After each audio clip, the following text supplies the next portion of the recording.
Welcome back to the First Time Homebuyer's Guide. I'm your host, Tom Summers with Coldwell Banker. What does the term as is mean? I can tell you it's one of the most misused, misunderstood terms in all of real estate because it means something different to everybody depending on what part of life you use it in. So it applies differently in different cases, but I want to talk about specifically how it applies in real estate. If you're selling a property and you want to sell the home as is, you can do that. But it does not give you the ability to not disclose something that you know about the home. So even though you may be purchasing a home as is, if that seller knows that there is going to be or has been water in the basement or that the roof has leaked, they have to disclose it. They have a duty through Minnesota state law to disclose any of the material facts to you. But what they're saying is with the as is, you're purchasing it in the condition it's in and I don't have to do anything. That's the most common or obvious interpretation of this, but there's more to it than that.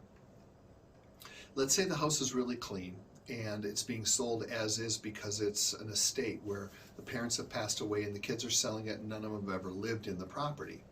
You go through and you have your home inspection, everything is fine. Well, we get 2 days before closing and all of a sudden the furnace stops working. They have to disclose to you that the furnace is broken if they're aware of it. But because you're purchasing the home as is, the seller has no responsibility to have that furnace fixed. So it's really important before you sign an as-is document, you consult with an attorney, go over the paperwork just to make sure before you sign something like this that it's not putting you in a really bad position. More often than not, I think people put an as-is addendum on these sales because they just want everyone to know that's going to buy the house, look, we don't want to fix anything. And that's all fine and well, and there's nothing wrong with doing that. But it doesn't get them out of the disclosure issue. They have to disclose things that they know that are wrong with the property. So when looking at these properties, don't let the as-is term scare you off, because until I as an agent can do some investigation to find out more for you, we don't really know why they're using that. And sometimes it's just simply thrown on there by the listing agent because they think they should use it.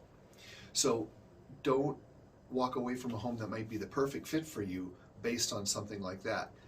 Take the time, do some investigation, learn more about it, because you might find out that it's not as big of a deal as you think.